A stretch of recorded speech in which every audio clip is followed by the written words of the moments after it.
This is a presentation of Northeast Streaming Sports.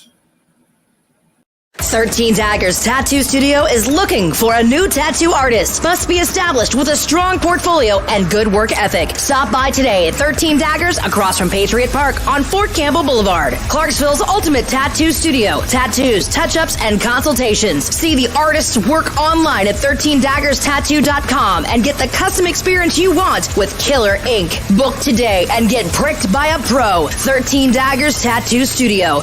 Looking hard on Boulevard. Tobacco Road Sports Radio is so excited to be your home for Triad Sports. I'm so excited! I'm so excited! We heard you loud and clear. Our mission is to give you what you want. You know what I want. I've been asking for it for years. Give it to me. Give me what I want. The best sports talk and live sports in the Triad, period. What's up, everybody? Live with Brandon Blake. Ladies and gentlemen, welcome to The Score once again with Brett Wiseman. Hello and welcome back to the Pit Stop here on Tobacco Road Sports Radio. Welcome back to Franchise Players, your home for Triad Sports coverage. I'm your host, Desmond Johnson, here on Tobacco Road Sports Radio. And if you think that's great, wait until you see what's next. It's going to be good. It's going to be huge. It's going to be huge. Tune in at TobaccoRoadSportsRadio.com. And don't forget to download the new Roku channel, Tobacco Road Sports Radio.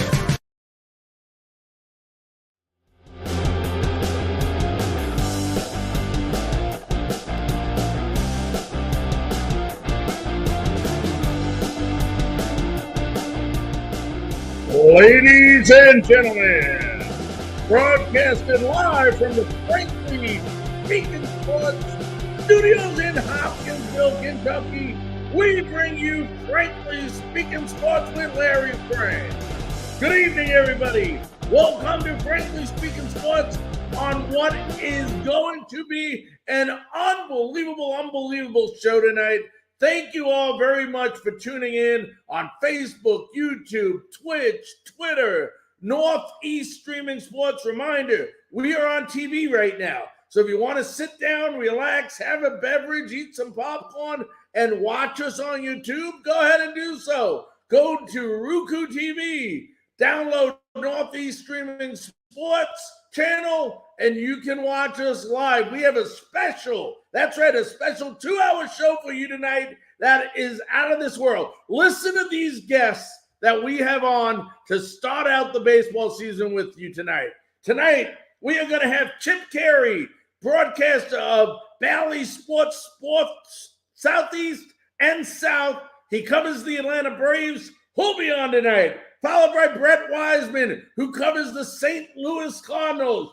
Followed by former Major League Baseball catcher for the Cleveland Indians, Chris Bando, who is then going to be followed by two-time All-Star, former Los Angeles Dodger, threw a no-hitter, won a 1981 World Series championship with the Dodgers.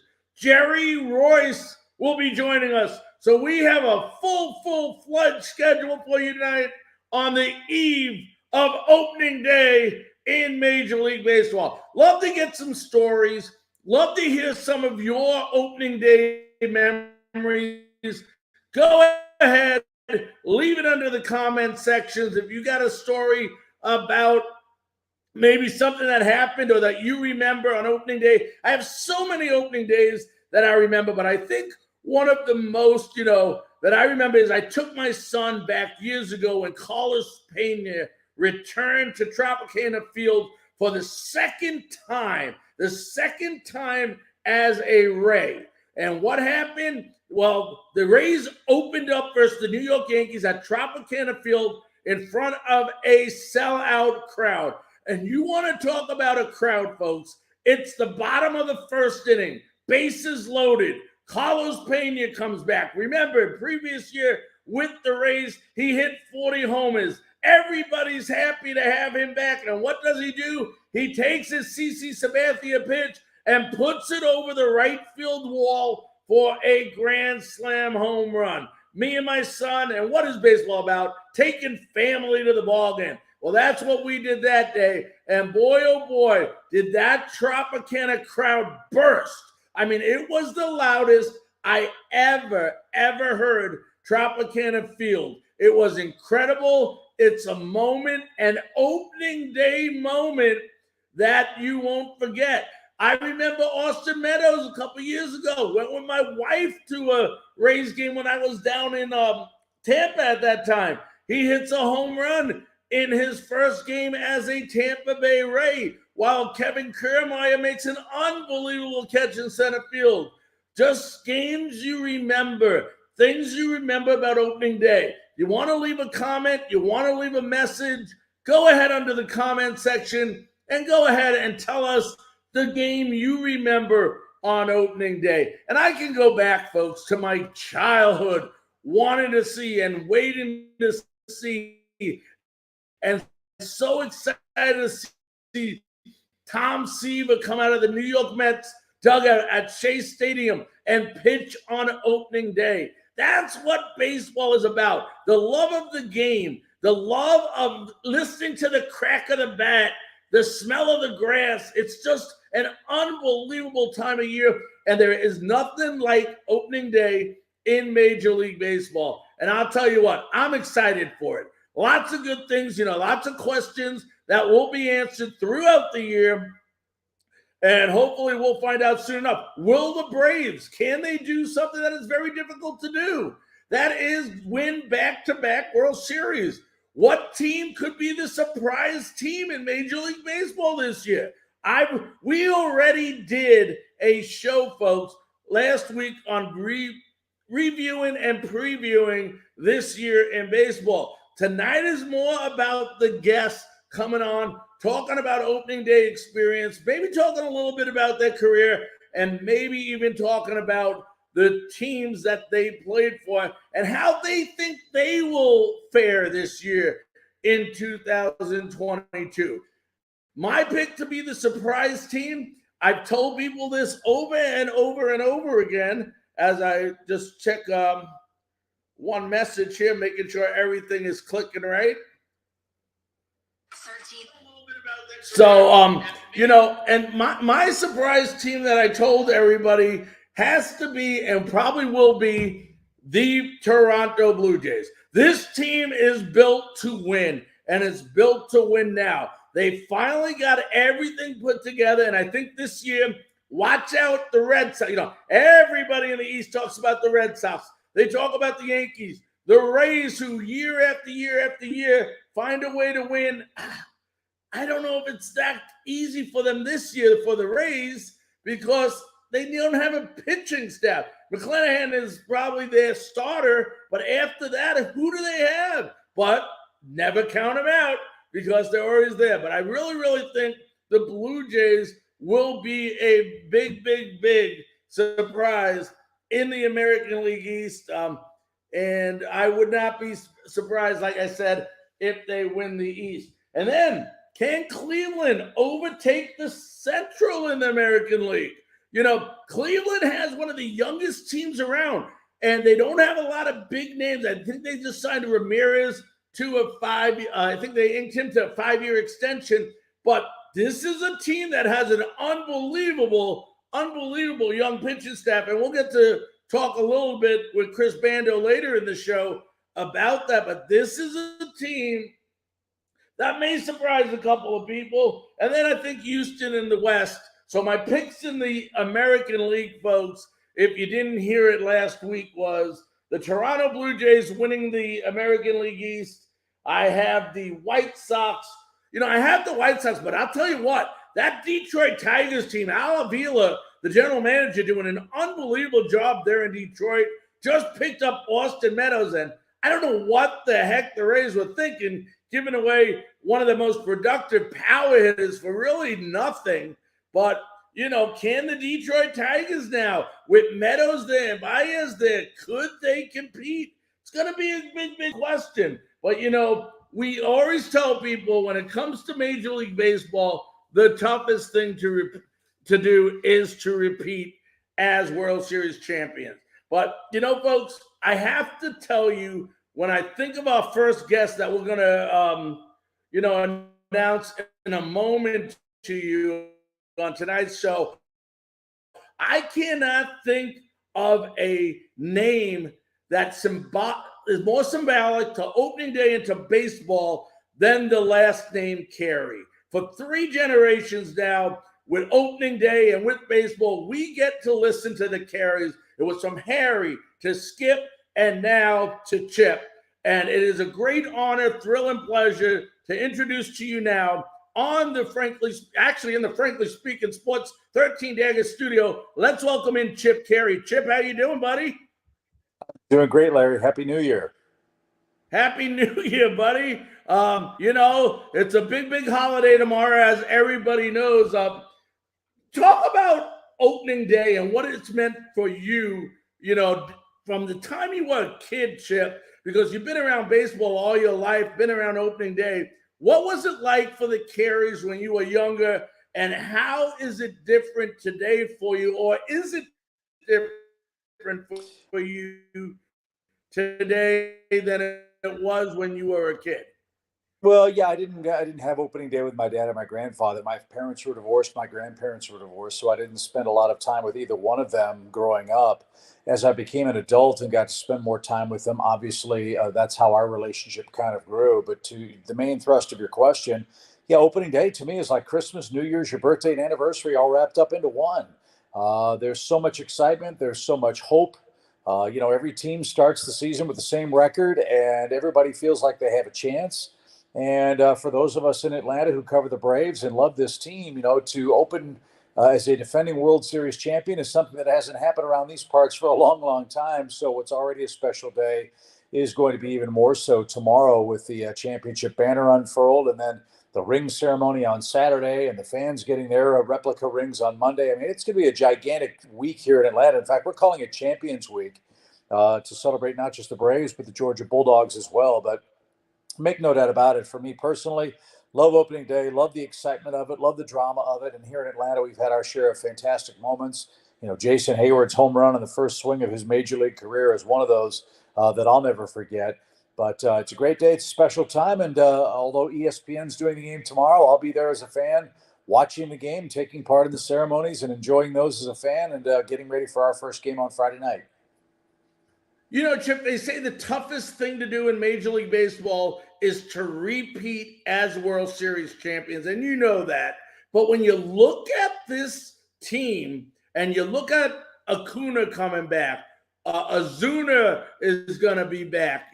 Travis d'Arnaud is going to be healthy. You can't, and of course the pitching staff and all the way around on this team, you can't help but think that this team is set up to win another World Series.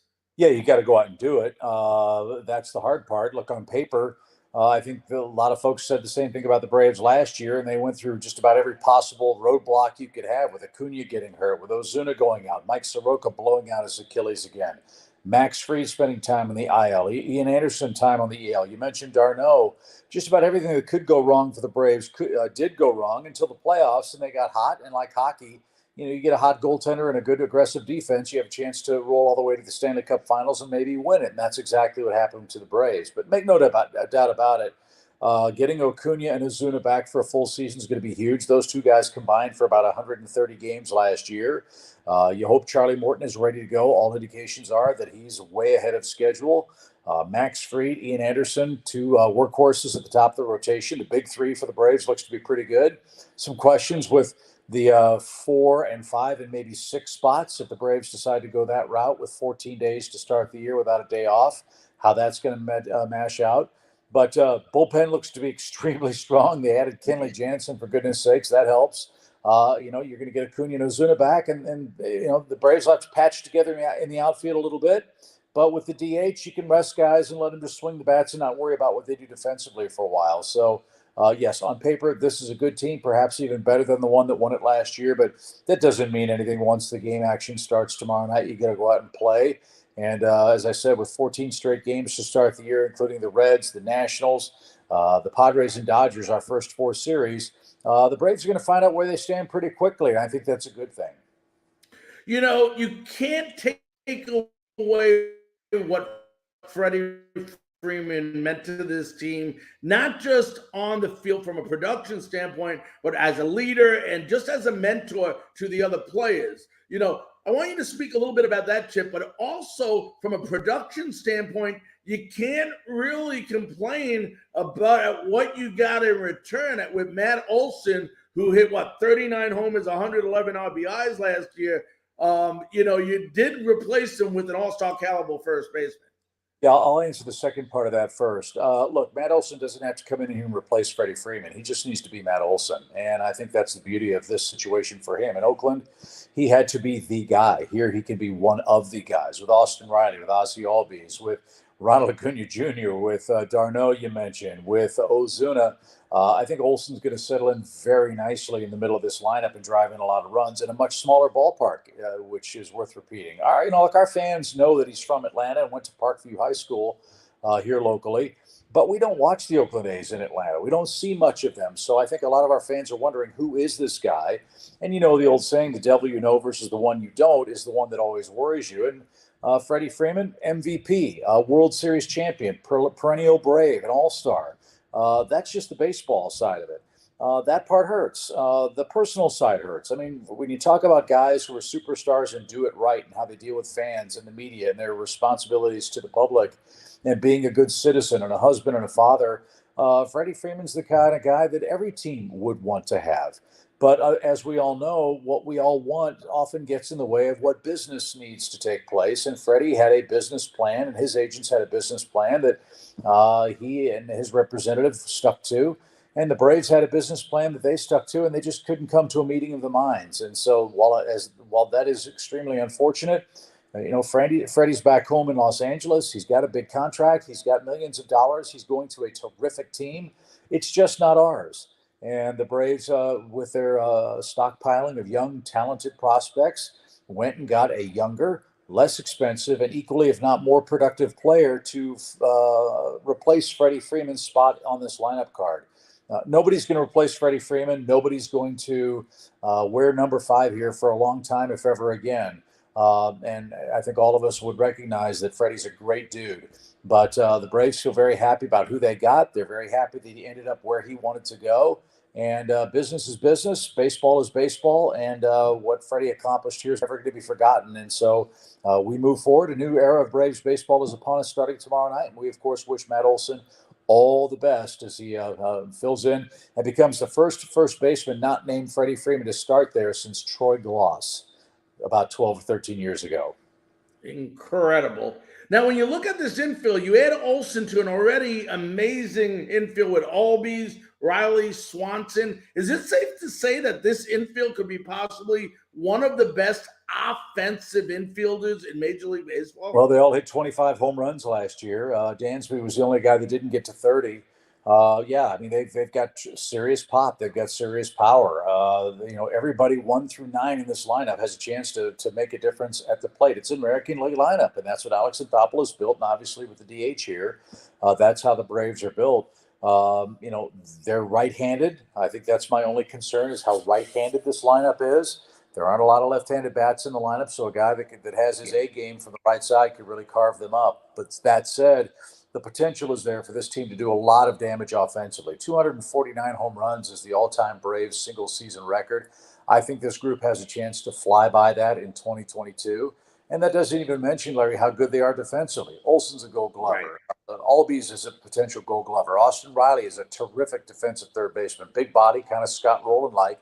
And Dansby Swanson is always in the right place at the right time to make a play at shortstop. So it's a complete group. Ron Washington does fantastic work defensively with these guys. Kevin Seitzer's got them on the right track offensively. And the great thing for us in Atlanta is, quite honestly, Larry, people talk about windows of opportunity. The window for the Braves is still very wide open. This is a young team still. I don't think any of those guys on the infield are 30 yet. And, you know, they already won a World Series. They've won the division 4 straight years. They're confident. They're not cocky. They are ready to go to work. They're going to bring it every single day, just like Ron Washington has said this spring. And I really believe that the best baseball is still ahead for this group, which obviously would be a wonderful thing for those of us who follow them every day. Talk about how big the return and bringing back Adam Duvall was last year.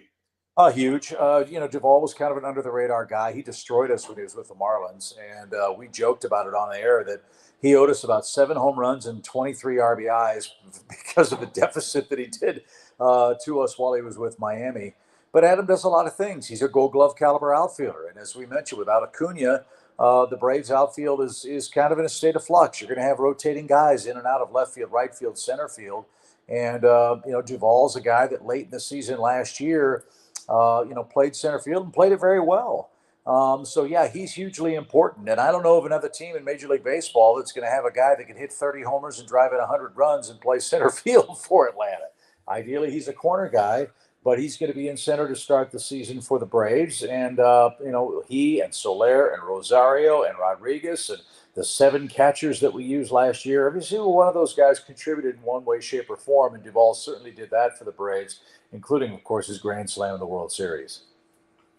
Now, you got a guy in the bullpen, and you acquired a guy this year. You mentioned earlier, Kenley Jensen, 38 saves, unbelievable pickup by the Braves. But you also got Will Smith, who had 37 saves last year. How is this going to be Chip, a situation where it's a righty-lefty matchup, which guy you use, or are we going to see Smith more as the setup guy in this?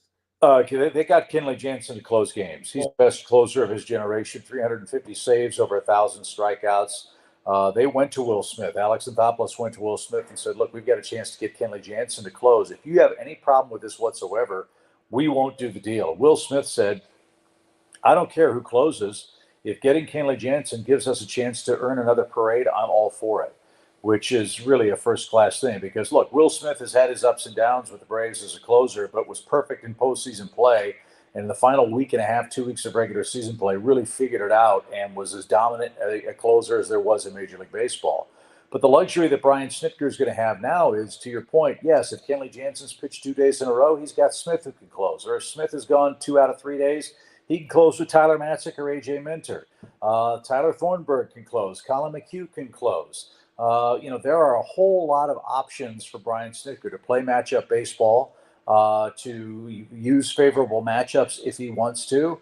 But make no mistake about it, the Braves felt that their bullpen, as good as it was last year, the night shift needed a little more help this year, especially because 3.5 weeks of spring training and for Atlanta, 14 straight days without a day off to start the season against some really good opponents. So they've always had a good bullpen here. They're going to always continue to shuffle guys in and out of that spot. And the moves that Alex made, some of them were under radar, one of them including Kirby Yates, who's another all-star caliber closer who the Braves have on a 2-year contract. He'll be back late in the year this year. Mike Soroka is going to come back, we hope, at some point this year. So I think the Braves feel very good about their pitching to start the season. They feel very good about the depth they're going to get when these guys come back, because that'll be like making trades without giving up any players. And I think they feel very, very confident, and justifiably so on paper, about the depth and the breadth of the skill level in that Braves bullpen, which was so instrumental for him in the playoffs last year. Could Mcube be used as a spot starter? Because he has started in his career. I think so. I think there's talk that the Braves might use it in the 6th spot in the rotation to give everybody a little extra rest to start. They might have an opener in one of these games coming up, most likely against the Nationals. We have a day game, the final game of the homestand, and that's the 6th spot. You can use an opener for that game before we go to the West Coast. The Braves used an opener several times last year. They used Touki Toussaint and Kyle Wright and Sean Newcomb and others to do that kind of job. But I think it's all predicated on matchups and how you get to that 6th spot. But, I think McHugh's obviously an option to pitch a couple of innings to start the game, because he has started, because he's had experience doing it. And, with all the extra roster spots and availability you have for pitchers to start the year, I think that would be a wise course of action to consider, and I'm sure the Braves are. Who, if anyone, Chip, gives the Atlanta Braves maybe if there is a threat in the NL East? I think the Braves look at everybody as a worthy opponent. I don't think they've ever taken anybody in this division for granted.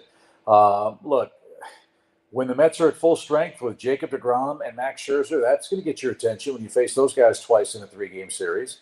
They've dramatically improved their team. The Marlins, with their pitching staff, they are dramatically improved. A lot of players under radar, but they're dramatically improved, including getting Jorge Soler, who's the World Series MVP. and a former Brave. You always know the Philadelphia Phillies. I mean, Zach Wheeler was terrific last year. Cy Young candidate. Aaron Nola, terrific. Zach Eflin. They're going to score a ton of runs. They added Nick Castellanos, for God's sakes.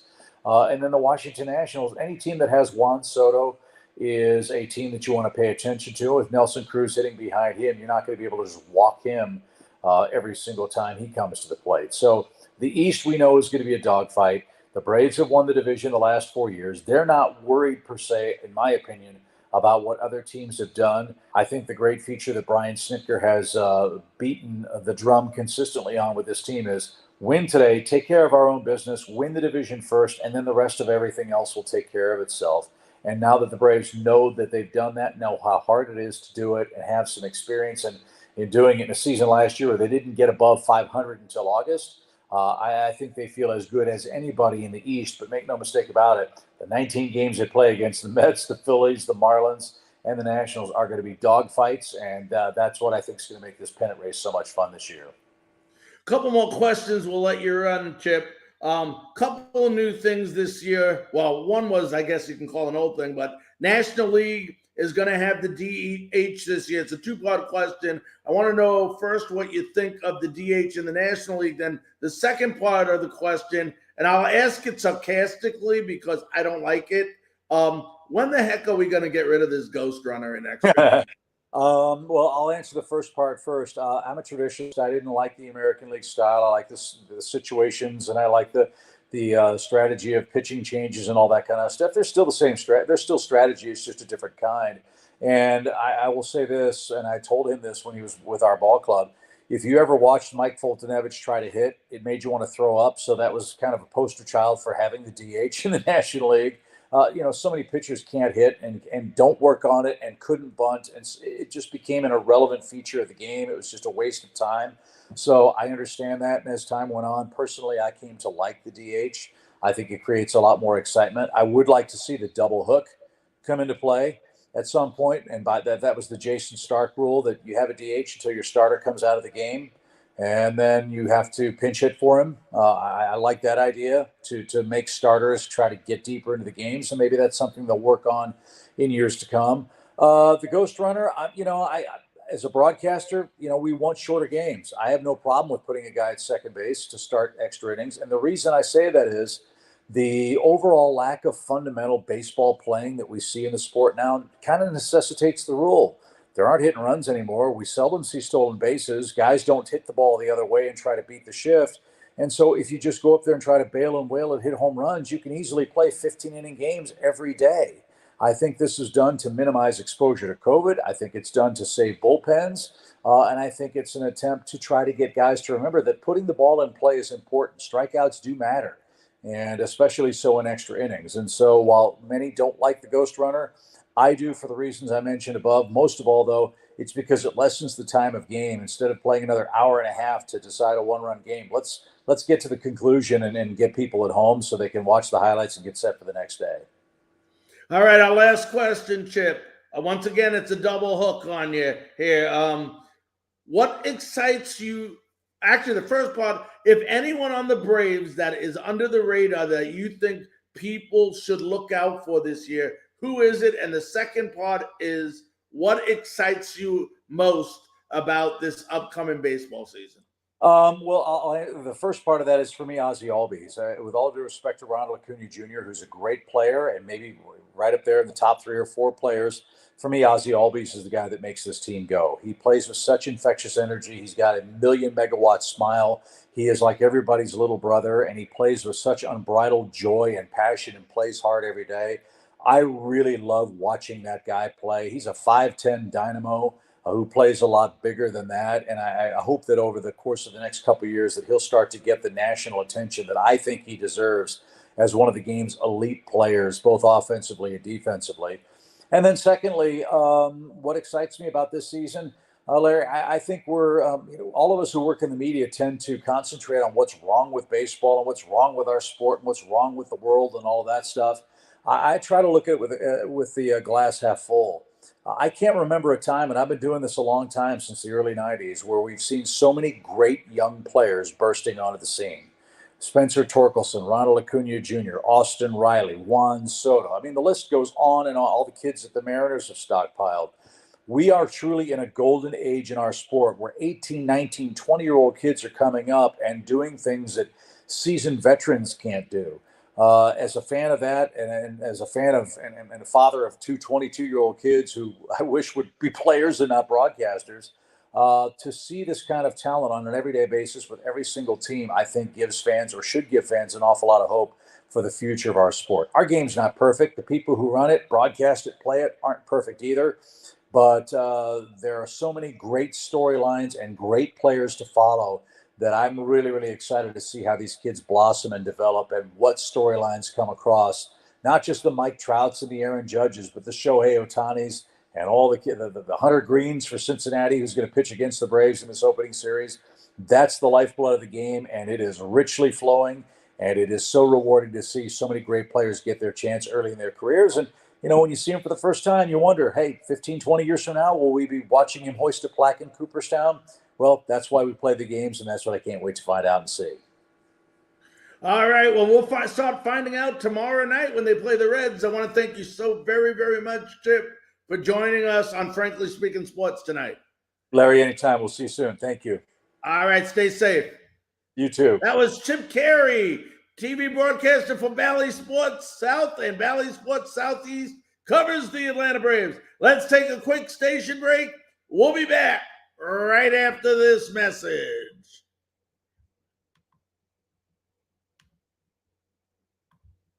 Did you know that tattooing dates back to the Stone Age? Did you know that tattoos were once a symbol of high society? Did you know that Theodore Roosevelt had a tattoo? Did you know that 13 Daggers has been serving the area for nearly a decade? Whether you want bright, vibrant colors or depth built from black and gray, let 13 Daggers create a custom piece of art just for you. Schedule your appointment and come get pricked by the pros. 13 Daggers Tattoo Studio, across from Patriot Park on Fort Campbell Boulevard. Walk-ins always welcome. 13 Daggers Tattoo Studio, looking hard on Boulevard. Ladies and gentlemen, welcome back to Frankly Speaking Sports. We talked about the Eastern Division and the Braves, and we're going to go ahead now, folks. And, we had an opportunity to talk to a great, great young man who is the beat writer for the St. Louis Cardinals. He writes for Birds Notes. Great, great, great guy.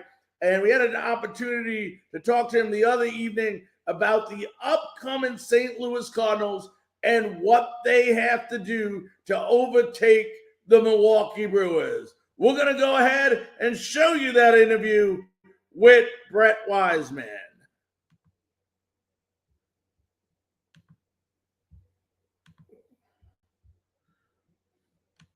You know, ladies and gentlemen, everybody talks about the Milwaukee Brewers in the Central Division because of their success they had last year. But another team to watch out for in this division that seems to be in it year after year after year is the St. Louis Cardinals. Cardinals, 90-72 last year. They were 5 games back behind the Brewers. And it is my great honor, thrill, and pleasure to now introduce to you beat writer for the St. Louis Cardinals and the St. Louis Blues, at redbirdsbluenotes.com. You can also follow him on Twitter at birdnotes. Let's welcome in Brett Wiseman. Brett, how you doing tonight, buddy? I'm good, Larry. How are you? I'm good. Hey, it's got to be a great time of year. Baseball season starting up. Not only do you cover the Cardinals, but you're a huge, huge fan. Talk about what opening day, Brett, means to a fan like yourself, a person that covers St. Louis, that loves baseball. What does opening day mean? Well, opening day means, to St. Louis specifically, it means it's a whole different thing. Opening day in St. Louis is not like opening day in other places. It's its own thing. You have all the Hall of Famers that come back with their red jackets. You have the Budweiser Clydesdales. You have the entire roster rode around the warning track in F-150s and little Ford Fusions. And you have the presentation of all the World Series trophies and the rings before the game even starts. There's a reason Nolan Arenado talked about looking forward to that as much as he did last year. It's going to be a whole different animal on Thursday when you talk about Albert Pujols coming back. This is his last opening day, his 22nd consecutive opening day start, I might add. Yadier Molina and Adam Wainwright will move closer to being the most caught together battery combination of all time when they start together on opening day. And then you throw into it everything else that comes with an opening day in St. Louis. But for me specifically, as a fan of this ball club, a third generation fan of this ball club of both franchises, you see behind me there. It's special, and we get together as a family. There's not many families that do that around baseball. Baseball unites this family of mine more than a lot of others, and that's not something a lot of people can say. But I wouldn't have it any other way. I wouldn't be doing what I'm doing right now, writing for Redbirds Blue Notes if I didn't have instilled in me by my father and my grandfather and my father's brothers the understanding of what this uniform means and what that blue note back there means as well. But more importantly, what we're talking about here is what this logo means, what it means to wear this, what it means to root for this. Despite this being a small market organization, this is the most storied franchise in the National League. Period. And you talk about that, and I have the honor and pleasure of that now being the closest home stadium to where I live. So Cardinal games something in the future that I'll finally get to see. But the one thing this team, Brett, since 2000, the change of the decades, one losing season, which was 2007. They won 2 World Series and made the playoffs 15 times. Yet, they always seem to go unnoticed, and they always seem to not get enough credit that they so deservingly, should get. What is it about this team that they just play under the radar, keep playing, keep winning, and yet it reminds me a little bit when I lived in Tampa, where everybody keeps picking the Yankees and Red Sox to win it, but the Rays keep winning it. That's what St. Louis reminds me of. Why is it that they do not get the attention and credit they deserve? Just like your Tampa Bay Rays, Larry, it's a small market team. It's a mid-market team. It's not a Chicago Cubs. It's not a Milwaukee Brewers. It's St. Louis has an iconic arch. Other than that, what do they have? As far as the market that St. Louis is in, you look at the longevity of success. There's no reason that should have any effect on whether or not we're talking about in terms of relevancy the St. Louis Cardinals. This is a team that, excluding strike seasons, has not had back-to-back losing seasons since 1952-53. There's no reason we should not be talking about the St. Louis Cardinals at any point in time. And for us as fans, we expect success. And I can say that somewhat objectively because I am a fan and I go to the team for Redbirds Blue Notes. But we expect success because of the things that you just mentioned. One losing season since the turn of the century. When last year went how last year went, where it was muddy water, middle of the road, you acquire 2 over-the-hill pitchers at the trade deadline to eat innings who end up being incredibly valuable to you, and you go on this magical 17-game win streak.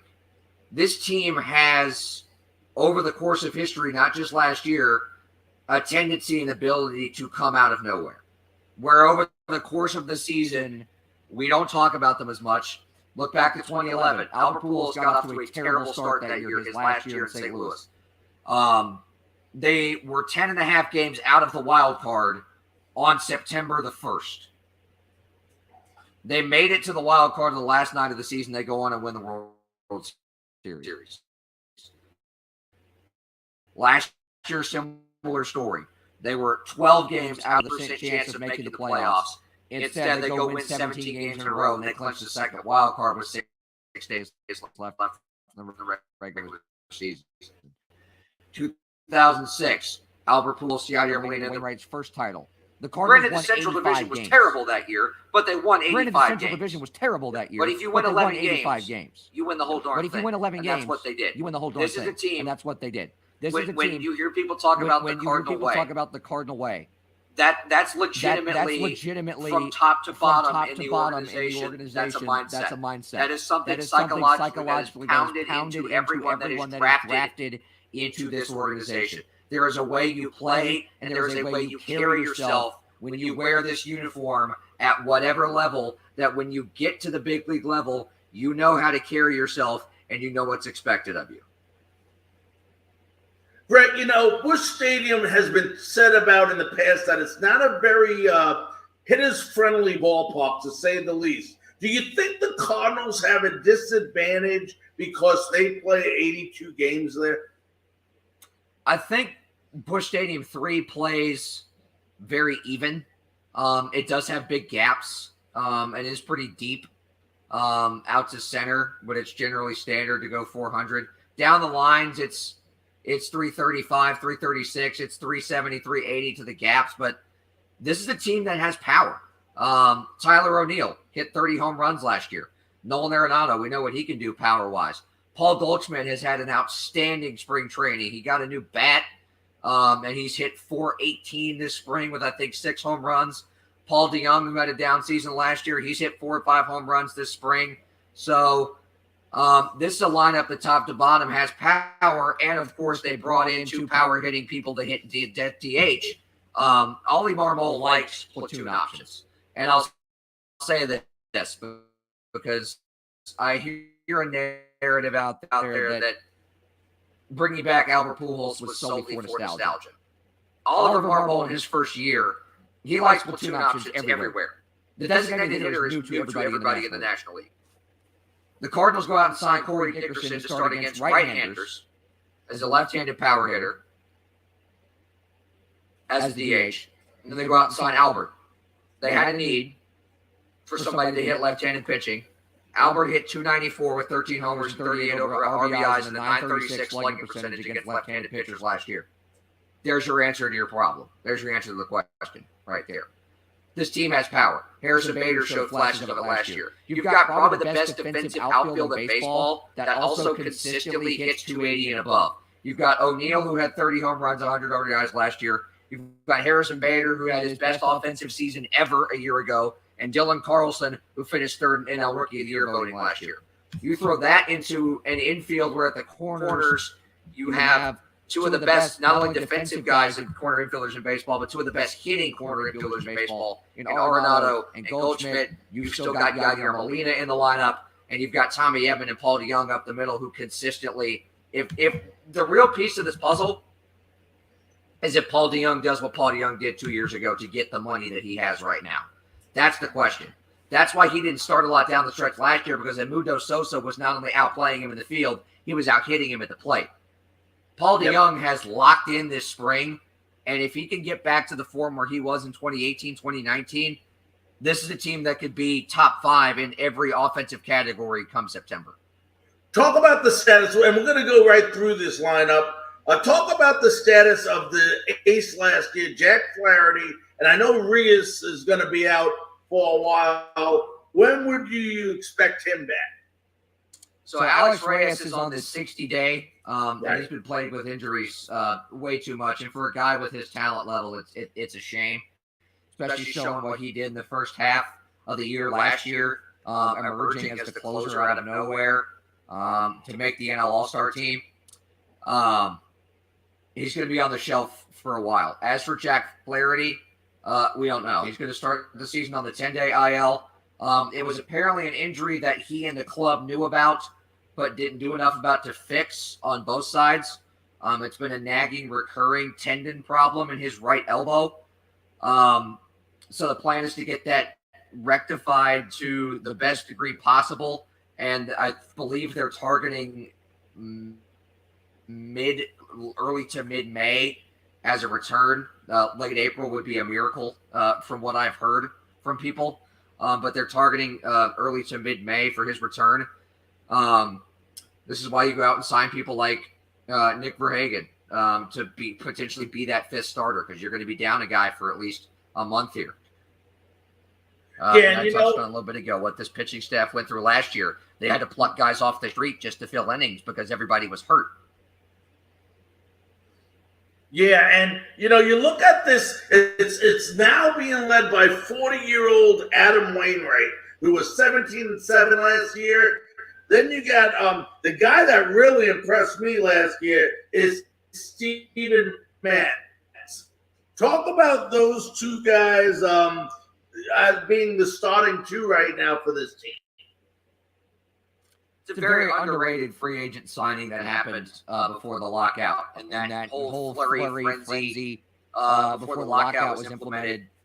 Steven Matz signing with the Cardinals coming from the Toronto Blue Jays, and that makes it successful. As well. That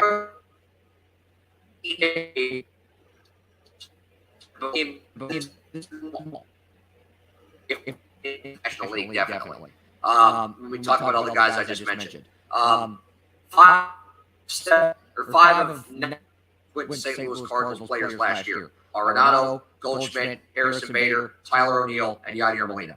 That's 5 of 9 Gold Glove positions went to St. Louis Cardinals players. Steven Matz is a pitch-to-contact kind of left-hander pitcher. He throws a heavy sinker. He's got a good slider. He's got a good changeup. He pitches to contact and he gets ground balls. Same thing with Dakota Hudson, who's coming back off of Tommy John surgery. Made a couple starts. The devastating curveball, as does for Hagen. But all these guys are pitch-to-contact guys. As Adam Wainwright has become towards the end of his career. Jack Flaherty's your ace. He's your strikeout guy. Everyone else, Michaelis, Verhagen, Wainwright, Matz. These are guys that are pitch-to-contact guys that are going to eat innings and get outs at a productive rate. They're not going to nibble. They're going to come right after guys because they know they have the best defensive baseball behind them. When the Cardinals went out and got Steven Matz, that was what they had in mind. They wanted a left-handed starter because they didn't have one. They wanted a lefty in the rotation that could pitch to contact, pitch efficiently, and not be out of the game in the fourth or fifth inning because he's at 85 pitches because he's nibbling around the corner and not throwing strikes. Remember, the Cardinals set a franchise record for walks last year.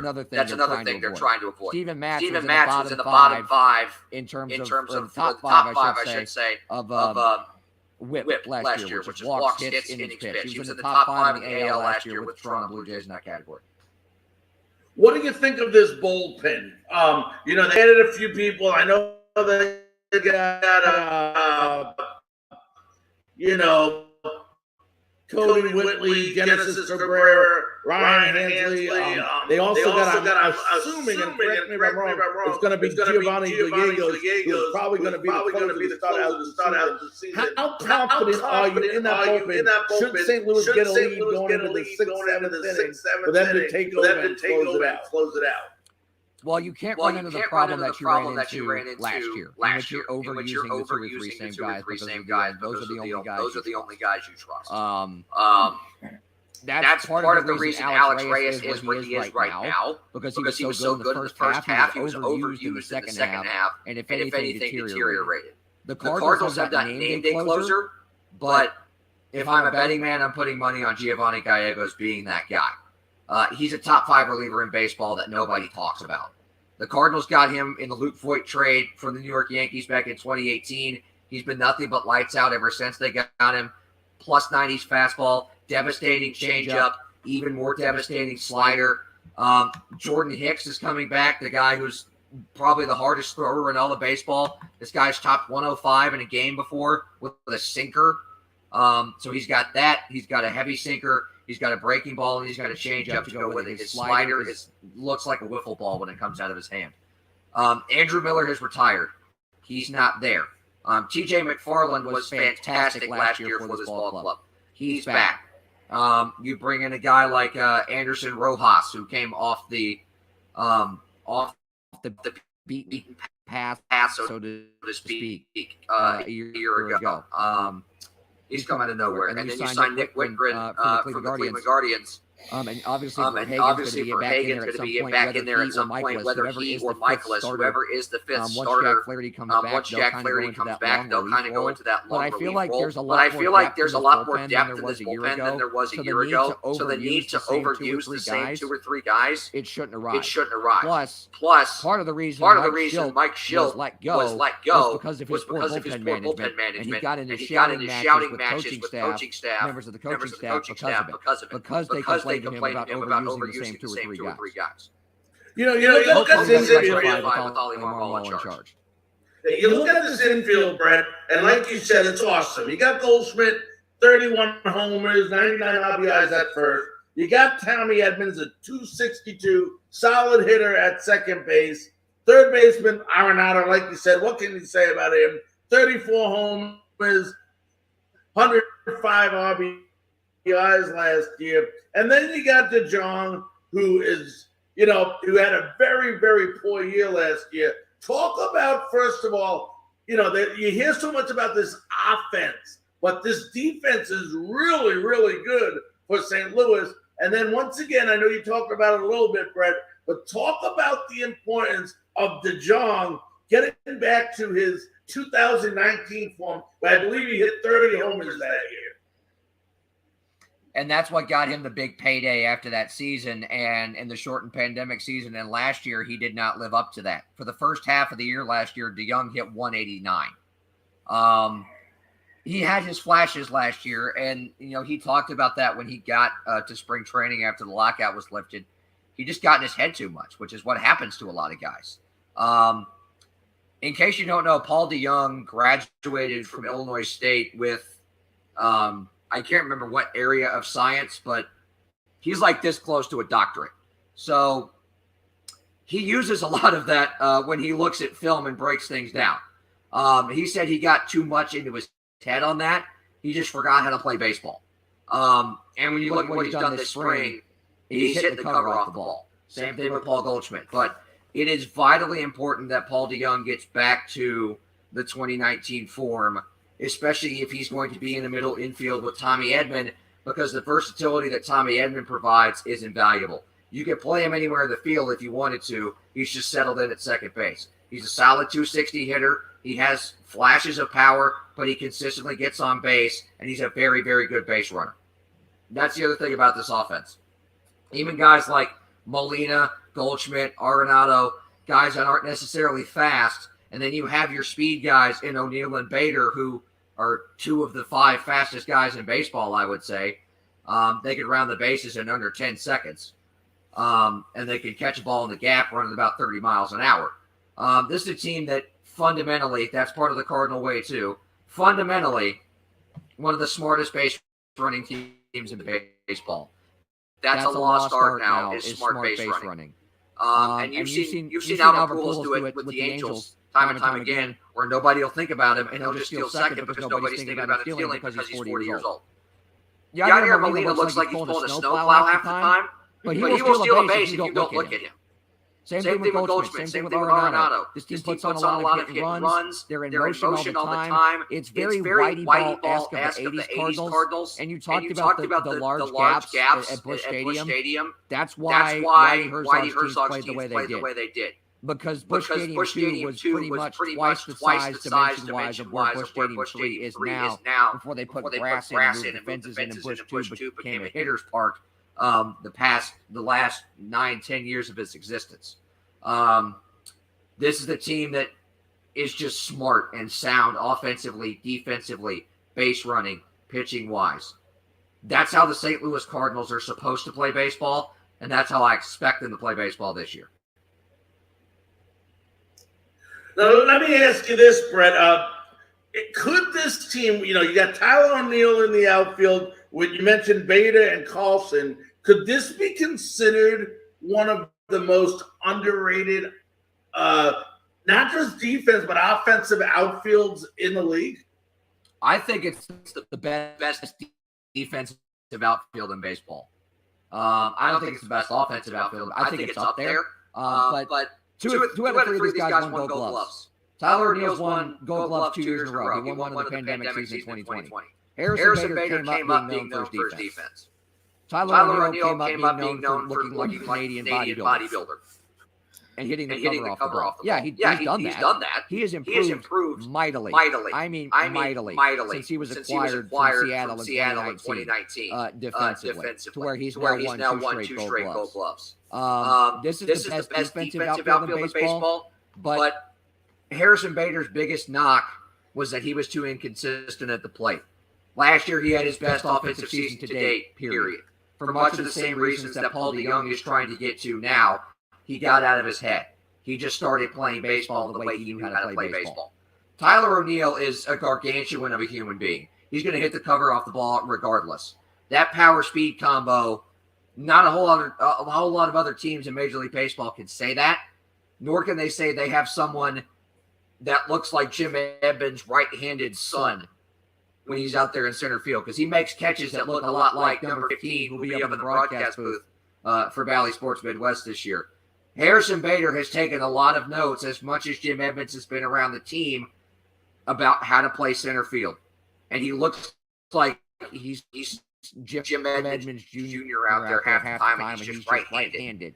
Dylan Carlson is probably one of the most underrated right fielders in baseball. Everybody talks about his bat. That's what he was known for coming up. Just like Tyler O'Neill, he had to improve steadily defensively, and he made some fantastic plays last year.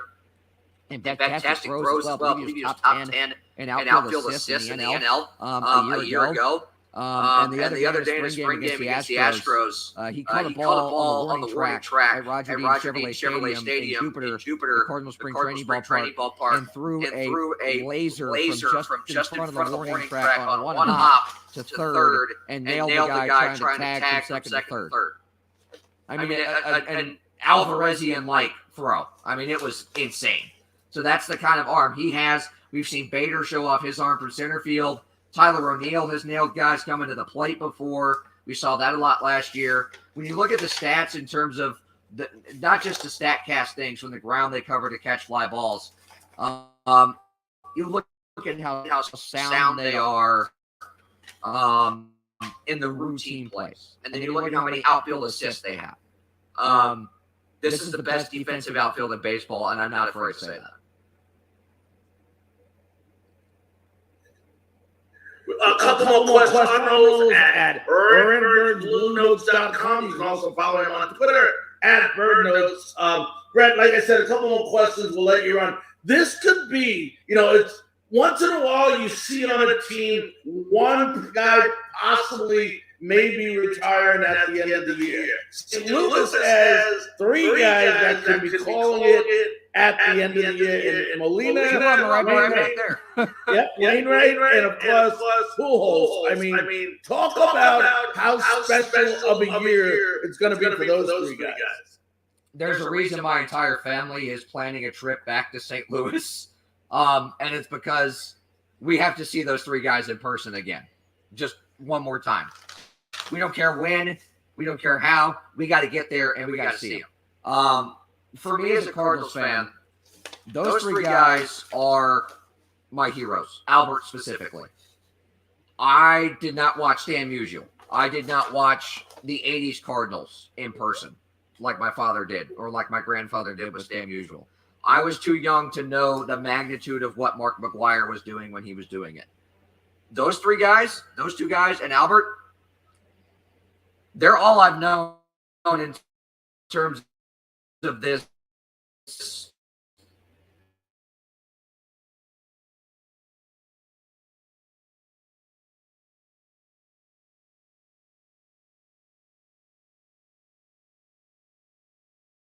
sustained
but that's not the number one thing. That's not the ultimate goal. Our ultimate goal, and we have to stay focused on it, is to win this organization a championship.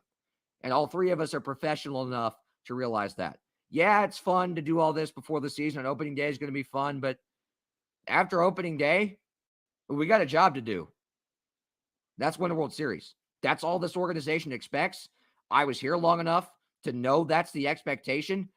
Yadi and Wayno are too. If there's three people on this planet that know that better than anyone else, it's us. And the other reason they bring him in is veteran leadership.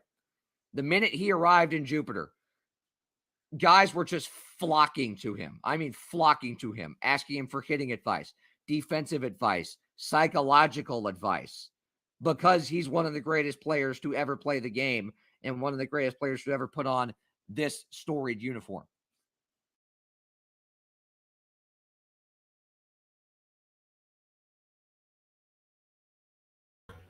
All right, and that was Brett Wiseman. He with the St. Louis Cardinals. He covers the St. Louis Cardinals for Bird Notes. Sorry about some of the technical difficulties we had there with that video. That was a video replay. So thank you for staying with us on that. We're going to take a quick 10-second station break. And when we come back, we're going to talk to a former Major League Baseball catcher, Chris Bando. We'll be back right after this.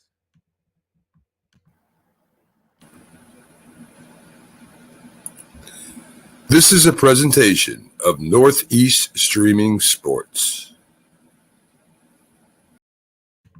Ladies and gentlemen, welcome back to Frankly Speaking Sports. And you know, you look at the Central Division of the American League, and I'll tell you what, you want to talk about a division that has really come a long way in a short period of time.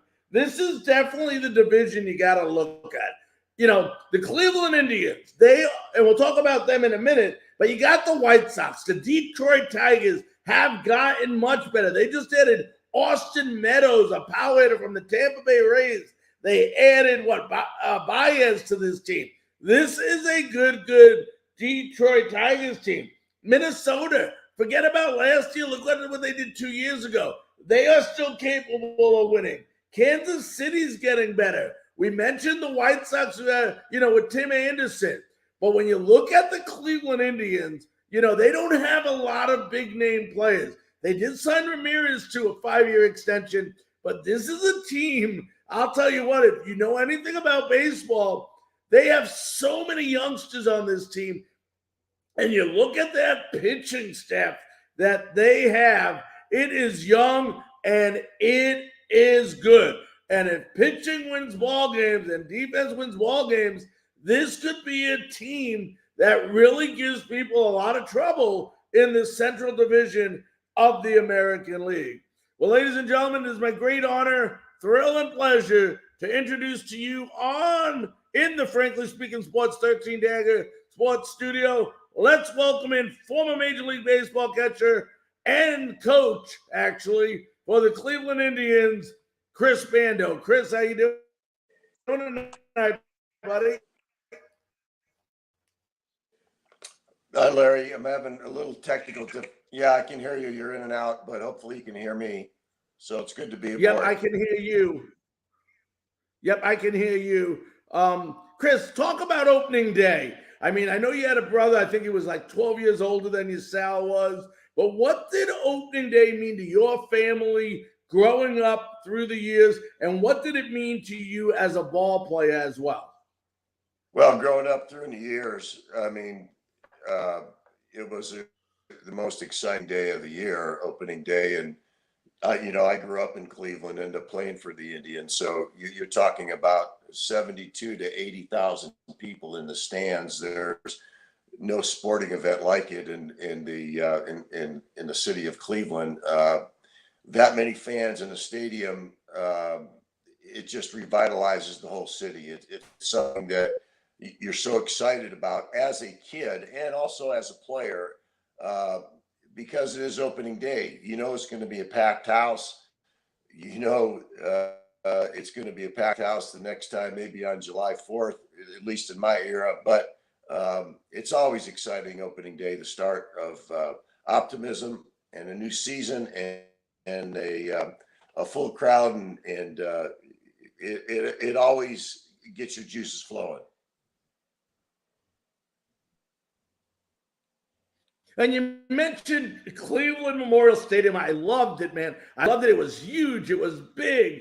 And I want to say it was the biggest stadium when it was around in Major League Baseball. What was it? I mean, you mentioned how great it was to play in front of a packed house. Talk about what it was like when Cleveland Municipal Stadium was packed.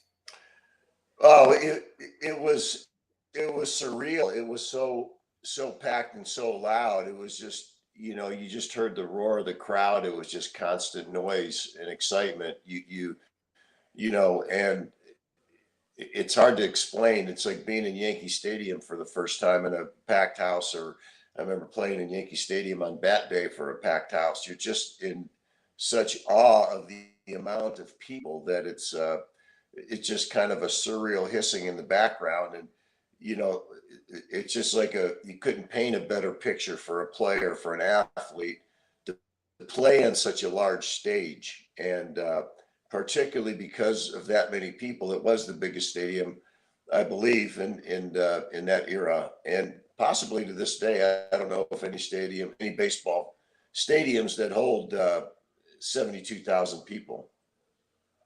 What was your fondest memory of opening day as a fan growing up and as a player?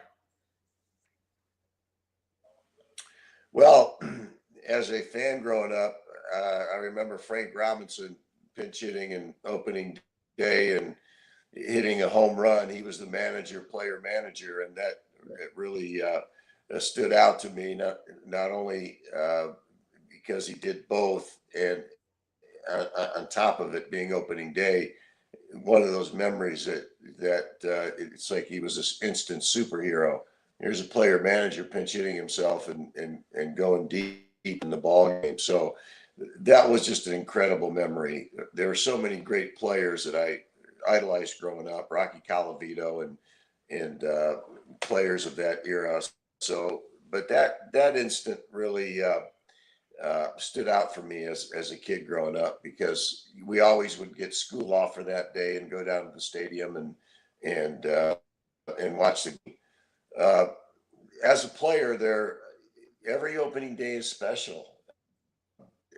There's nothing like it. It's you're on the stage. It was probably, at least in my era, the only time you were introduced in the lineup out to the foul line. But it's just an exciting moment for an athlete, being at the highest level in the most packed game and probably watched and anticipated game for the new season.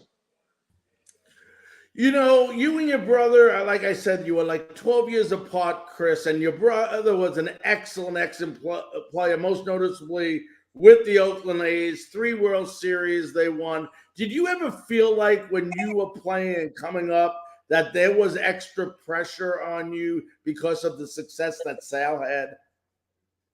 Well, as my brother, I always wanted to make him proud. I think the only pressure is pressure I put on myself. You want him to be the player that he was, but he was that we had such a large age gap. It was like he was a second dad to me. I wanted him proud. It's my first game in the major leagues was against my brother. It was last season, and I got called up when the Indians were playing the Brewers. So my first game in the big leagues was against my brother, and he was hooting on me from the other side. And so it was a good memory for me, and one I'll never forget and cherish. Now, what do you think? And I have to ask you this, as a person that played his whole career, basically most of your career with the Cleveland Indians, what do you think of the name change to the Guardians? Well, I'm disappointed. I think the Indians originally, they were obviously named in honor of a Native American player who was who demonstrated and was an example of everything you wanted in an athlete. So you took something that was a name coming from and honoring a particular person and a particular nationality to eliminating it. So I think everybody who was a former Cleveland Indian is saddened that the name was changed. And most of my teammates that I've talked to feel the same way. And most of the fans that I've talked to feel the same way. Now, you were a minor league manager for many years. I know you were a scout. Did you ever get the opportunity, Chris, and I'm asking you this because I have another question to follow this up. When you managed in the minors, did you ever manage AAA baseball? Oh, I did. I managed 3 years in AAA baseball with the New Orleans Zephyrs. So they were then with the Milwaukee Brewers. So I did manage for 3 seasons with the Zephyrs. And my question I want to follow up, because I honestly believe, following baseball all my life from the minor leagues through major leagues, and I will swear by this, that I think AAA manager has the toughest position out of all the management jobs in Major League Baseball, because there's so much that you got to deal with. And my question to you is, Chris, how do you handle being a AAA manager when you have players continuously being optioned, being called up, sent back, players are being sent down to you to rehabilitate, and you're trying to get consistent play out of a team, you're trying to win. So where is the accountability and where is the reliability there? Where does it lie? What is your main focus when managing a AAA? Well, you understand when you sign on in player development, it's exactly that. It's player development. We're there to develop players to help the major league team win. So on every level, that's your goal as a manager, is to, unfortunately, as much as it hurts your team, because the best player who's doing well for you and helping your team win actually gets promoted, which is a great thing. So, you're managing on that level for the purpose of developing players to help the major league team win.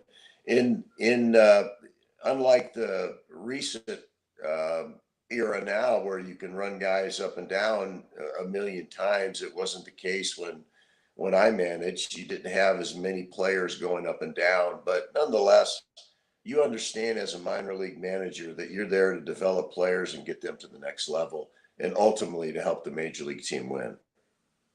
Now, when you were a scout, Chris, what was it, you played, you managed, you coached, as a scout, what was it that either intrigued you or that you looked for or directed your, mindset on when you looked at a player that maybe had the potential to play in the major leagues?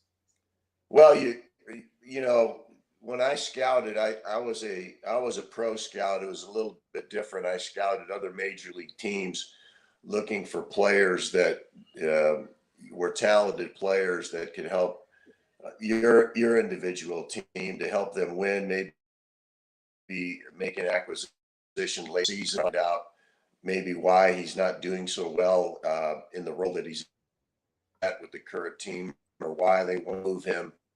Is it something in the field? Is it something in his character? Or is it somebody who's just having a down year and would be a good addition to your club? So when I scouted, my scouting was focused on other major league teams. But as a minor league manager, you had to write scouting reports on every minor league player that you managed against. So, when you see a player X amount of times, as many times as you play against them in the minor leagues, you have a real good idea of the character and the drive of a particular athlete. Their athleticism and the quality of their at-bats and how they carry themselves. But you can tell the guys that what we used to call, and they still call, as gamers, guys that come to play every day, competitive guys that maybe playing against them, you didn't want to face them late in the game. You knew their makeup, because the makeup is going to be indicative of who makes it to the major leagues and who doesn't.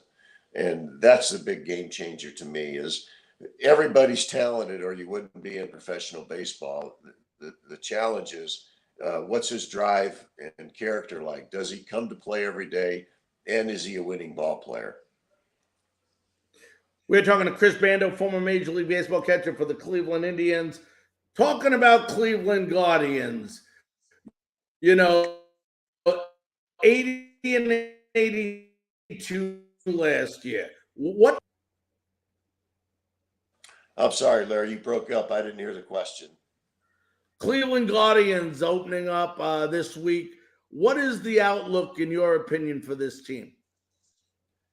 Well, Cleveland's notorious for having a strong farm system. So, I know they have a strong nucleus of good arms over there in their organization, and how they play out on the major league level is to be seen. It's a different level. So I think they have a lot of young talent, and signing Jose Ramirez is obviously a great thing for the Indians. But I think they're just inexperienced, I think, in terms of being able to see how it all plays out in that division with the White Sox. But the best thing that Cleveland has going for them is they have one of the best managers in all of baseball. That's Terry Francona. So I always evaluate the players in light of who's their leader, who's their manager. Chances are I've either played with him or against him, which I have most of the major league managers. So with Terry at the helm, he's going to get the best out of that team. And however that plays out, it'll be competitive. Does it surprise you or not surprise you that a lot of your great managers in Major League Baseball, especially today, were former catchers? You look at Kevin Cash of the Rays, Joe Madden of the Angels. You mentioned Terry Francona.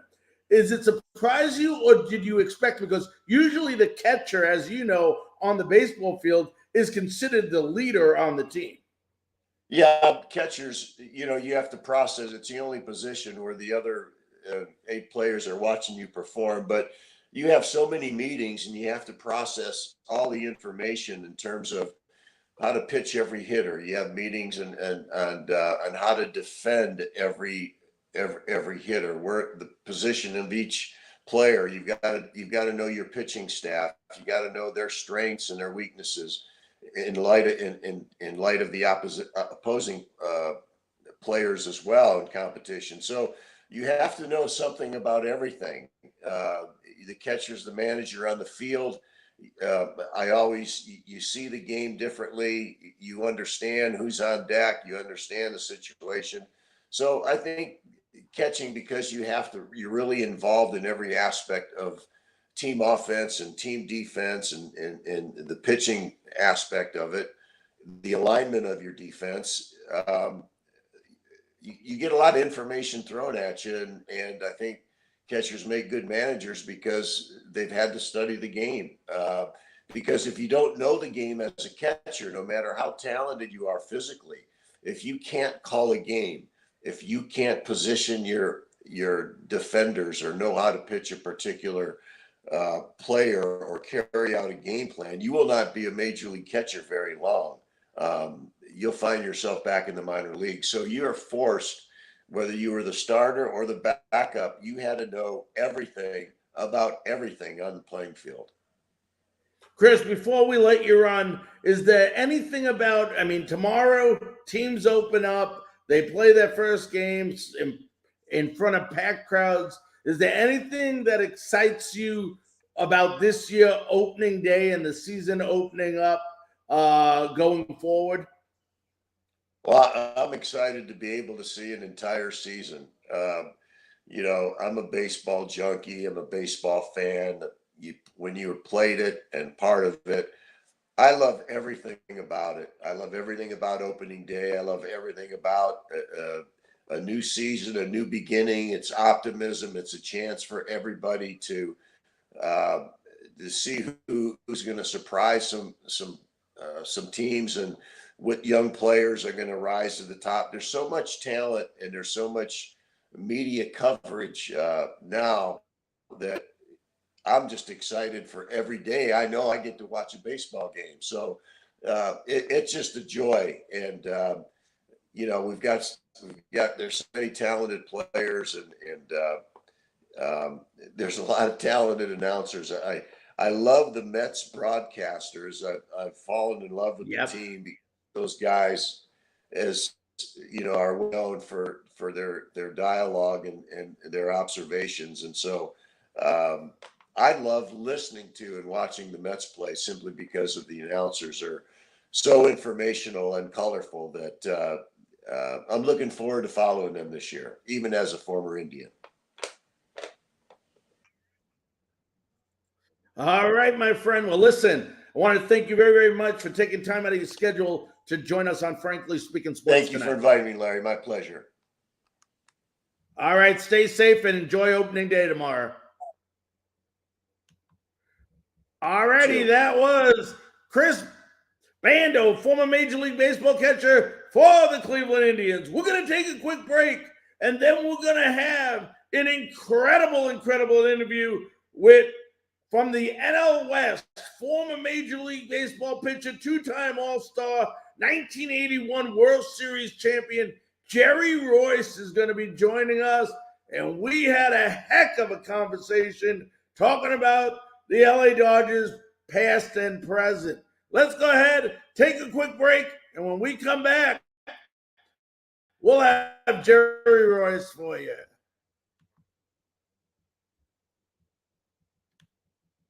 13 Daggers Tattoo Studio is looking for a new tattoo artist. Must be established with a strong portfolio and good work ethic. Stop by today at 13 Daggers across from Patriot Park on Fort Campbell Boulevard. Clarksville's ultimate tattoo studio. Tattoos, touch-ups, and consultations. See the artist's work online at 13daggerstattoo.com and get the custom experience you want with killer ink. Book today and get pricked by a pro. 13 Daggers Tattoo Studio. Rockin' hard on the boulevard. Here at Tobacco Road Sports Radio, we ask the tough questions. Hey, you got any left-handed footballs? We're never afraid to tell you how we feel. Come on, we look like the damn bad news bears. We'll debate sports. We'll debate anything. Man, you lying. You ain't never met Martin Luther King. Not the way out of me. Yes, he did. No, he didn't. Yes, he did. No, he did not. No matter what, Tobacco Road Sports Radio has you covered. I'm going to come right back at him. Soldier. You're listening to Tobacco Road Sports Radio.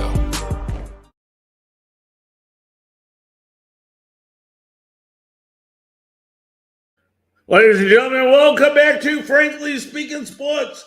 We had three great interviews already, and believe me, the finale is unbelievable. Yesterday afternoon, we had an opportunity to sit down in our Frankly Speaking Sports studio and talk to the great former Major League Baseball pitcher for the Los Angeles Dodgers, Jerry Royce.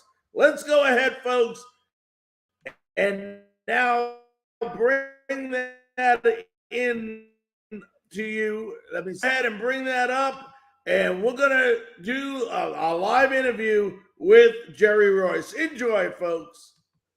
Ladies and gentlemen, we talk about the Dodgers in the West and the year they had last year versus, the New York, I'll be okay. The San Francisco Giants last year who won the division. And it is my great honor, thrill, and pleasure now to introduce in the Frankly Speaking Sports 13 Daggers studio, we have live via satellite, former Major League pitcher, former Dodger. Let's welcome into the studio, Jerry Royce. Jerry, how you doing today, buddy? It's all good. I'm in Las Vegas. The temperature's about 80 degrees. It's, perfect weather for opening day anywhere. And let me ask you about that, Jerry. You bring me right into a beautiful topic. Talk about opening day from your first year with St. Louis to your last year that you played, and talk about the difference, if there was any, from one year to another and what opening day meant to you. Well, opening day is a special day unto itself for a couple of reasons. One, there's no other day like it because it signals the start of baseball season, and it's something that every player, every coach, every manager, every fan looks forward to every year. It's a time when the slate is wiped clean and everybody can make it or break it for themselves. Now, when you compare the other days of the year that are special days, you'll have the All-Star game. You may have Mother's Day or Father's Day, which is celebrated now more so than what it was when I played. Then there's the All-Star break. Then there's the pennant chase. And then there's the postseason. All of those have their own set of characteristics. But opening day is special because everybody starts at the beginning. Everybody has a full slate of games ahead of them. Now, Jerry, when you went to spring training, what was the one thing before the season started when you arrived at spring training that you really looked forward during spring training? Well, before I went to spring training, I was already in shape to play.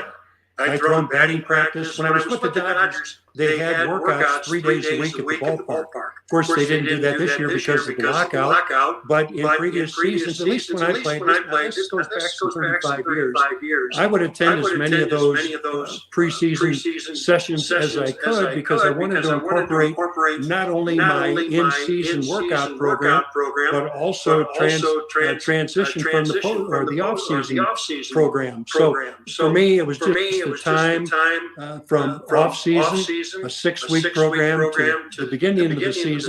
And what I hope to accomplish in spring training was a couple of things. One is to get through it without getting hurt. And two was to get myself ready to throw a complete game. But it was a different time and place back in the 1970s and 1980s. Yeah, it definitely was. And I'm going to get into that a little bit later with you about complete games back then versus non-existent today. But let me ask you this because you brought up a great point, and I love it what you said about it. Because I agree with you 100%. You were ready when you went to spring training. You know, you played for so many years. You were a broadcaster. What is your opinion from a pitcher's perspective? How ready should a pitcher be when they get to spring training? You know, it's a whole lot different today than what it was when I played. Let's count. It's 2022. My last season was 1990. Mark it, 32 years in the process. So the way players work out today in the off season is a whole lot different than the way they did when I played. Now, is it better? Is it worse? I haven't gone through their program that they use today, but I understand that there are professional trainers out there that work with individual players on the strengths, weaknesses that they have so that they can best arrive in spring training in shape. And there's also a lot of companies out there that I think there's some in the West, there might be one in Phoenix and maybe another in Florida that allows players to come in and in agreement with the ball clubs, they can get the players ready on the weight work. They can get them ready by diet. They can get them ready for a new pitch so that by the time they get out of their car or step off a plane, they're ready to put on a uniform and continue what they've been doing since the first of the year. So today, it's state of the art. What I used to do was an entirely different program. Yeah, Jerry, one of the things, and I had the great honor of working with the Yankees back in 1988 during spring training, and they went Fort Lauderdale at that time. But one of the things that the players seemed to enjoy the most, and I say at least one of the things, was the involvement that former players that they grew up either idolizing or watched play be part of spring training. You played with the Dodgers. How much of an honor was it for you to get the opportunity to see like Sandy Koufax and Don Drysdale when and if they came to spring training to instruct? Well, let's go back even before then. In the 1970s, in fact, in 1969, when I was with the Cardinals, it wasn't unusual to see Stan the Man Musial himself get dressed out, come out, exercise with the team. Of course, that was a lot for show because Stan at the time had a front office job, so it wasn't just a matter of putting on a uniform for him. But there were other Cardinal greats that came through camp.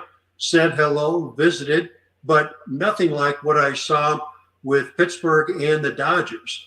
With the Pirates, somebody would come along like Elroy Face or Vernon Law, and they would spend part of a week or a full week in spring training with the club.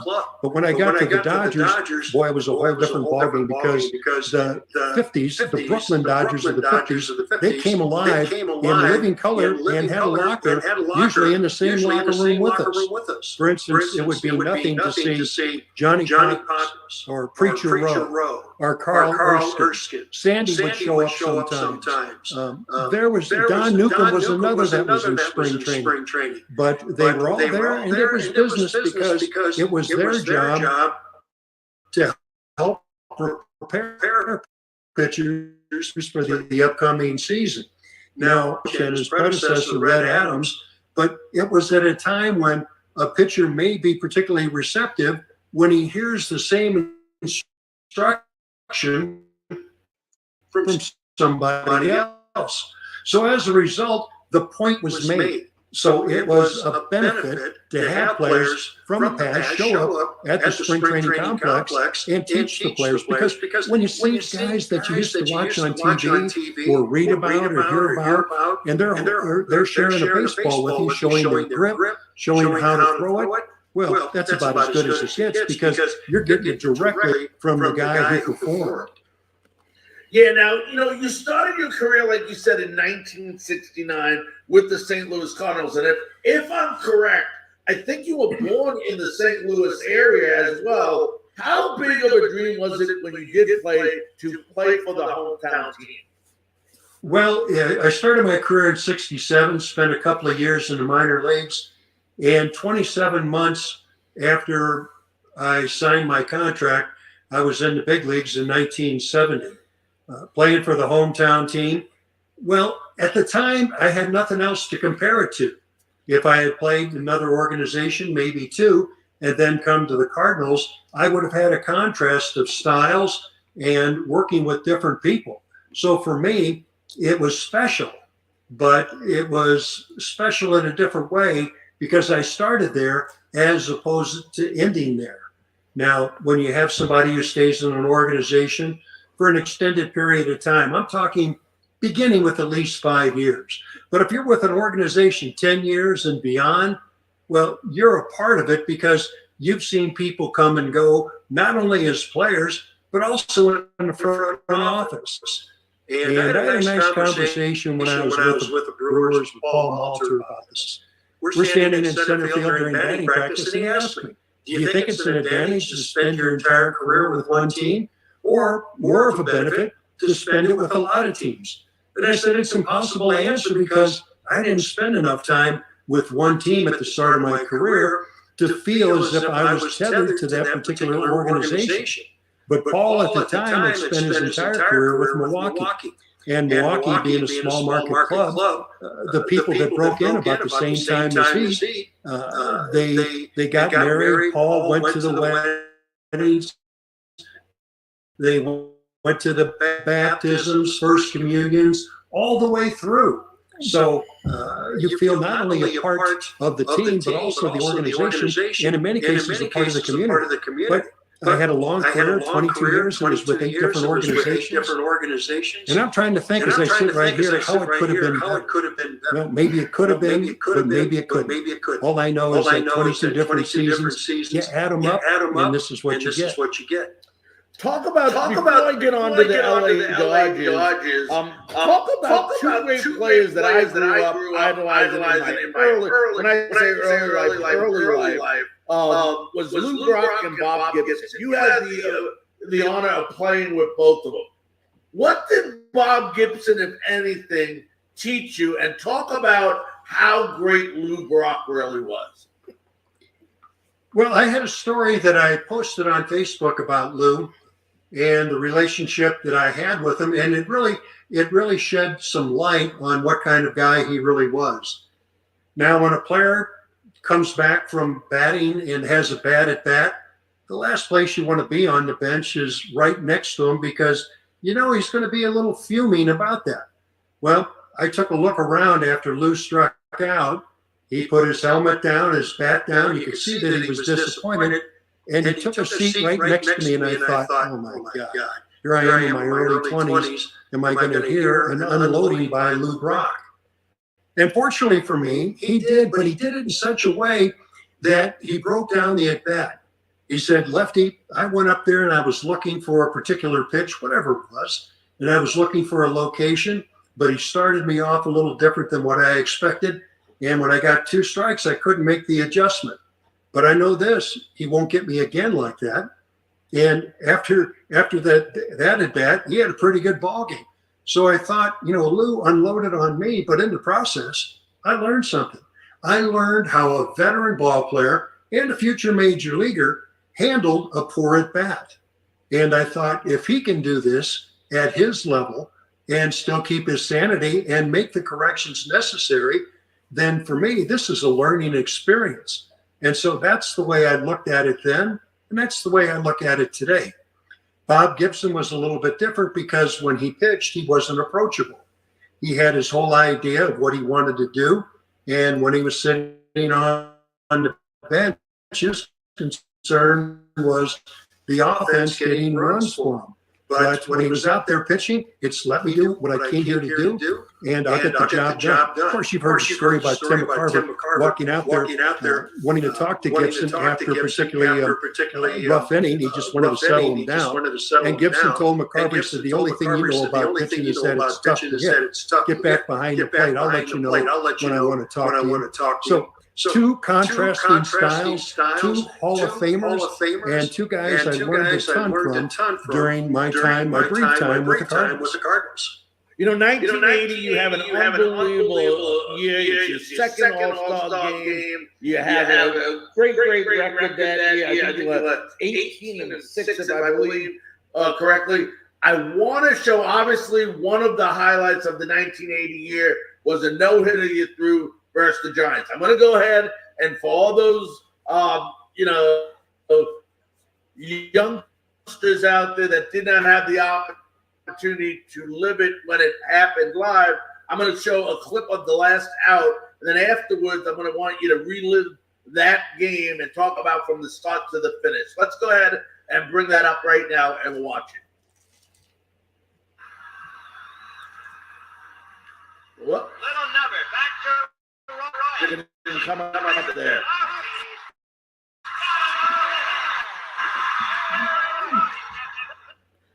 Hold on one sec, folks. We're going to get that back up there because we didn't get to see that. So stay with me a minute, okay? Let's go ahead and see if we can get that. There we go. Here we go. Let's go ahead and get that playing for you now.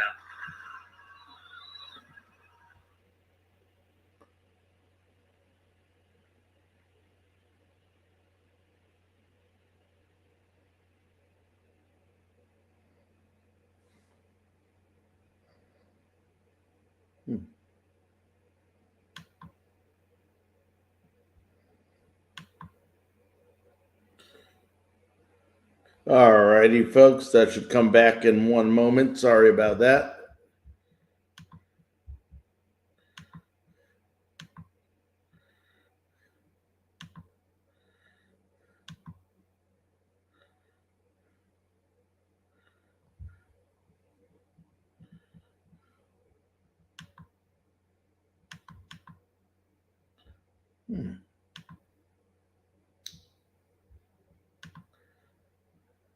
All right, we're going to see if we can go.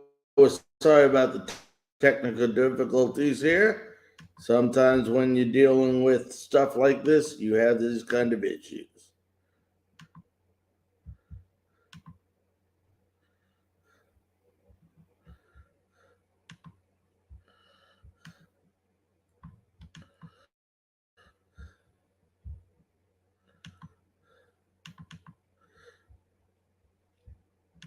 All righty, folks.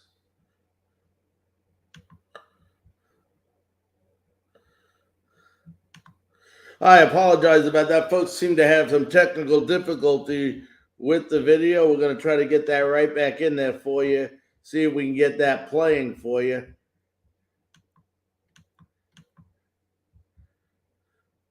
So stay with us just one moment, folks, and we'll try to get that back up for you. So those of you that can go ahead and hear me, please go ahead and we'll be right back there. We'll get that right back in for you. All right, as we move this tape around a little bit here. There we go.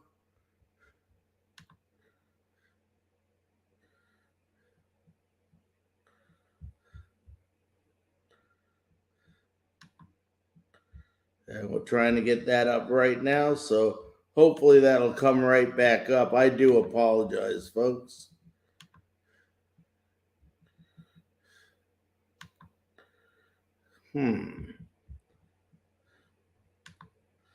All right.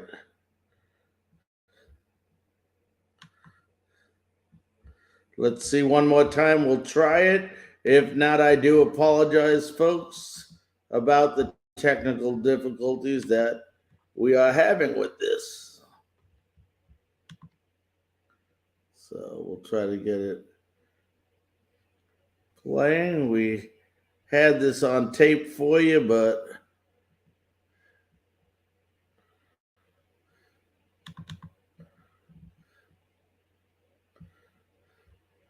there we go. Let's see if I can. Special day unto itself for a couple of. Let's see if we can get this moved along a little bit here. I'm going to move the tape along.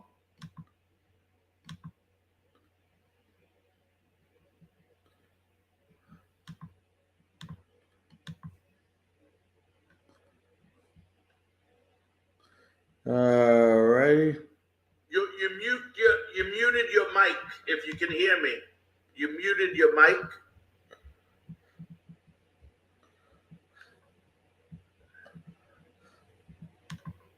All right, as Jerry gets his mic back together.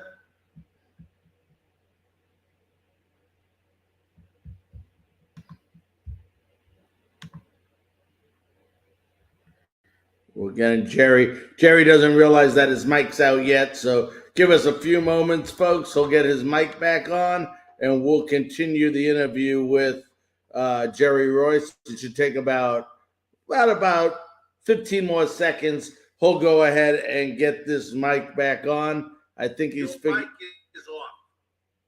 So we're telling him his mic is off. He just heard us. It says your mic is off. You muted yourself. So he's fixing that right now. Can you hear me now? Yep. You must have hit something. We're good. So I'm not sure how much we got out of that, Jerry. The question, because you were muted on that, so I'm not sure. So if you once again, if you could just elaborate on that no-hitter, I apologize. No, it's okay. Somebody tried to call me. And you get that when you use your phone for these kinds of interviews. No, first 3 innings, it was routine. I got the equivalent of 10 outs and went through the order rather comfortably. And then when you get to the 4th inning, I walked out and I noticed they hadn't gotten a hit. I was aware. You get through the 5th and the 6th, and then you suddenly realize we got something here, because not often do you get through 6 innings without giving up a hit.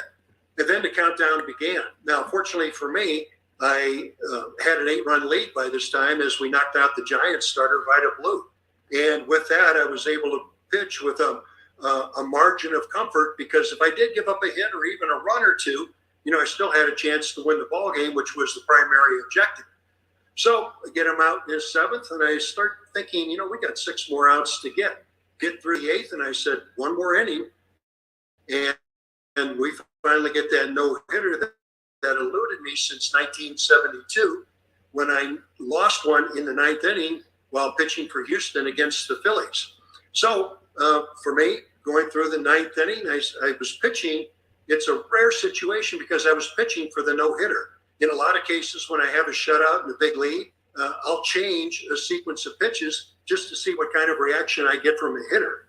But with a no-hitter at stake, every pitch is important, because even a pitch that's a perfect pitch, if the batter gets enough bat on it, he can put it in play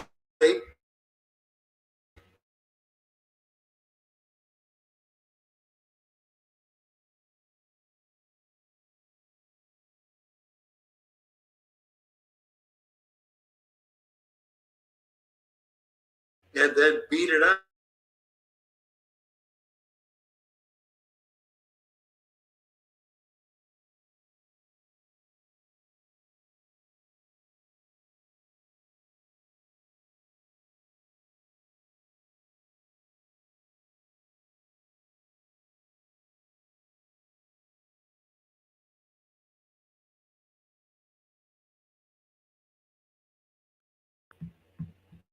Some general questions.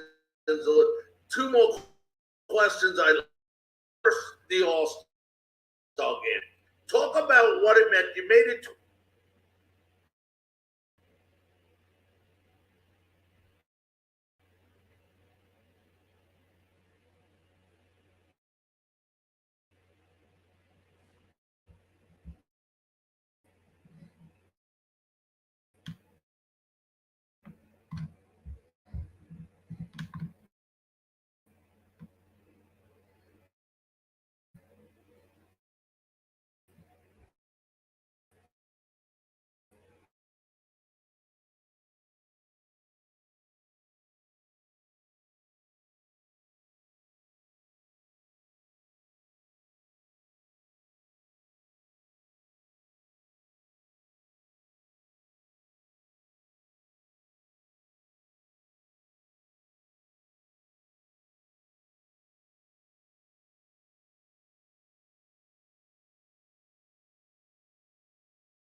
apologize if anybody still on with us. We are having some technical difficulty with that tape of Mr. Royce, and I don't know what, it kicked out everything here. So stay with me. For those of you that had stayed on this long, I will see if we can go ahead and get it back up here. So I do apologize about that. But that's what happens when you deal with the internet out in the country where I'm at. So I apologize about that. So let me see if I can get him back on here.